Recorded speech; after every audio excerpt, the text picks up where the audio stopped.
My name is Tyler. I'm a 42-year-old restaurant owner. One day, I had to run a few errands, so I went home at a time I usually work. There, I found my 40-year-old wife, Megan, in the middle of an affair with a young man in his 20s. You asshole! What are you doing dressed like that? What? Why are you home at this hour?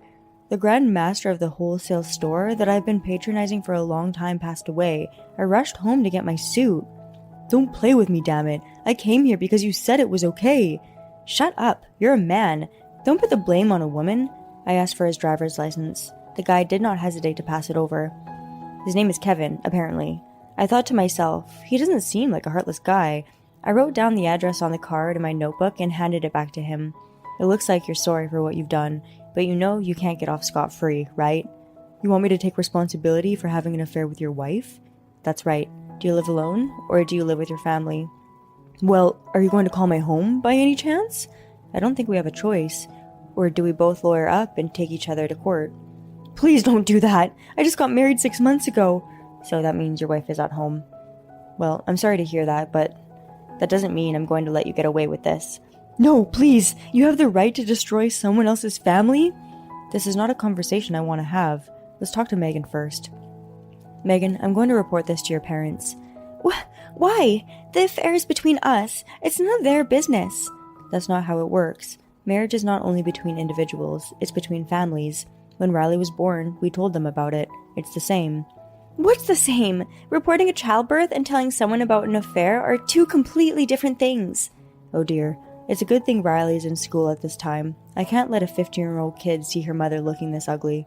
I digress. But my daughter Riley is a big daddy's girl, which is unusual for a girl her age. On the other hand, for some reason, she and her mother Megan don't get along. They're always fighting. Riley, like me, is very earnest to the point. It's sometimes too much.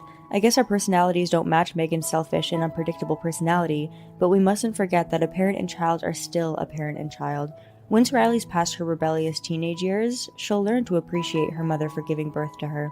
However, it's not like Megan doesn't care about Riley as a daughter. Is it right to tear a mother and a daughter apart with just one mistake? I don't know if it's right. I don't know what I'm going to do with Megan. If I say I'm divorcing, will Riley come with me?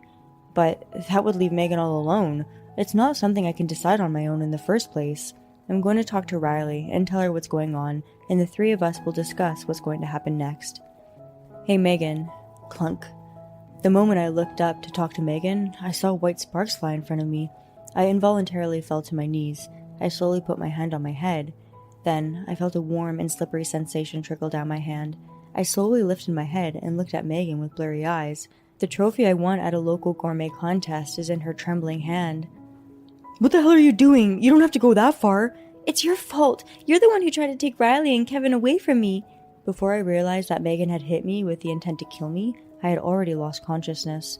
So, the rest of the story is just my imagination, and what I heard from the police afterwards. There might be a few things that are not true, but please accept it as a minor fluffing to make things sound better. What have I done? What are you saying? You hit your husband over the head with that trophy, didn't you? Oh my god, we have to call an ambulance. Is he still breathing? Wait a minute, I'll check. That can't be. He's not breathing. What? In his heart? Well, so does that mean he's dead? I had nothing to do with that. You're the one who killed your husband. What are you talking about? You're an accomplice too. I've got nothing to do with this. I didn't do anything. But I'm certain you were having an affair with me here. If you keep this up, your wife will find out about the affair. You don't care if she does? I can't let that happen, but what do you want me to do? Let's just dump him in the ocean. What? Are you serious? Fortunately, this is a port town and the house is on a cul-de-sac. If we park a car in front of the house, we can take the body to the sea without being seen. I don't know. Is that the only way? We wouldn't be doing this if there was any other way. Just hurry up and get yourself together. I think it was somewhere around here that I started to come to my senses. I mean, I was only unconscious for a very short time. I was in a daze. I guess it's more accurate to say I'm just having trouble remembering some parts of that day. By the way, at this time, Kevin was in a panic, that he was checking my heartbeat with my right chest, when normally he should check it with my left. And the reason why they didn't notice my breathing was due to my sleep apnea. Meaning, I managed to survive thanks to my daily inactivity. If they'd known I was alive here, I'm sure they would have put an end to it. Phew, no one's looking, right? No one's looking. Quick, now. It's hot. It's painful. Get me out of this blanket. I'll drop it then. Ready? Yeah, I'm good. Okay then. 1, 2, 3. Splash. Blub, blub, blub. The blanket filled with water from being dropped into the ocean. I'm still wrapped in it and slowly sinking. To be honest, I'd like to jump out of the water and catch my breath, but I have to hold on until they leave. I pretended to be swaying in the waves so that Megan and Kevin wouldn't notice. I took out a convenience store bag that I had secretly hidden in my pocket. I hooked the bag onto my finger so that air would enter the bag. I sank into the water, checking them with my dim eyes without panicking or making a fuss, and when I sank to a certain degree, I put my mouth to the bag and breathed. If I had sunk any slower, I would have suffocated and died.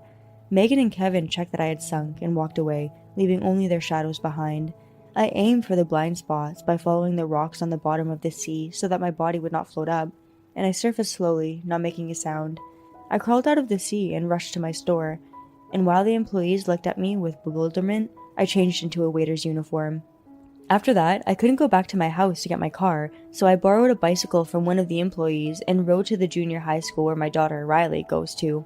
I waited for her to come out of the school gate after her class, and that night, the time was exactly 2 a.m., the witching hour, as they say in the old days. I tried my best to calm Riley, who was suspicious that I was not coming home. Megan spent a sleepless night alone in her bedroom. I knew it was a mistake to dump his body in the sea. What if he had been washed ashore and someone had found his body? No, it'll be fine. No one will think I did it. Yeah, as long as I keep my mouth shut, everything will be all right. You fool. Even if the heavens forgive you for your sins, I won't forgive you. I will definitely get even with you. I snuck into the house with Riley's help. I was hiding in the ceiling of Megan's bedroom. The spot where Megan hit me is still throbbing, but fortunately, the wound doesn't seem to be that bad. I'm not going to think about him anymore. I'm going to start a new life with Kevin. I won't let you do that, asshole. I'm going to traumatize you so bad you'll never sleep at night again. What? What? Is it drafts again? It's painful. It's painful. Someone help me. Huh? Is this Tyler's voice? Are you kidding me? I thought you died. I know. You killed me. It hurts so much. Oh no, you can't be a ghost. It hurts. It hurts. I hate you. I curse you. Don't be silly. You're already dead. Don't keep hanging around me. Huh? What's with that tone? I guess you're not sorry enough yet. Alright, now I'm going to surprise you even more. Squeak, creak, rattle, rattle, rattle. What? What's that noise? What's that noise? Hey, where are you looking? Oh, no, not again. Not his voice again. I knew I wasn't dreaming or hearing things. What are you mumbling about? You can hear me, can't you? Hey! Megan gulps in some air and looks up at the ceiling where the eerie voice is coming from. But because it was the night of a new moon, or the light bulb was out, or maybe because of her old eyesight, Megan can't seem to see anything. I decided to make it easier for the old woman to see. I clicked the switch of the flashlight in my hand. Ghost! Teehee. Megan passed out on the spot. Well, I guess that's to be expected. Her husband, whom she thought she had killed, came out of the ceiling and was looking at her, and although it's a classic, a face lit up with a flashlight doubles the ghostly atmosphere. Pissing your pants and passing out is a must, I see. Are you done? Can I call the cops? Yeah, please do. I didn't expect her to fall for it so spectacularly. Well, she must have at least felt guilty about something now. Otherwise, she wouldn't be so afraid of you turning into a ghost. I hope that's how it works. Later, Megan was charged with assault and attempted murder, and Kevin was charged for guardian abandonment. Megan was questioned by the police and prosecutors and testified that her husband, who was supposed to be dead, had come out as a ghost. She was, of course, laughed at by the interrogators. Anyways, Megan and I got divorced while she was in prison. I got custody of Riley, of course. The other guy got off with a short sentence, but he lost his job and his family because of this incident. He also lost his savings to pay me alimony. Other than the length of the sentence, Megan was in the same situation. Either way, after she gets out of prison, her neighbors and relatives will look at her with a cold shoulder. I'm sure she will have a hard life after she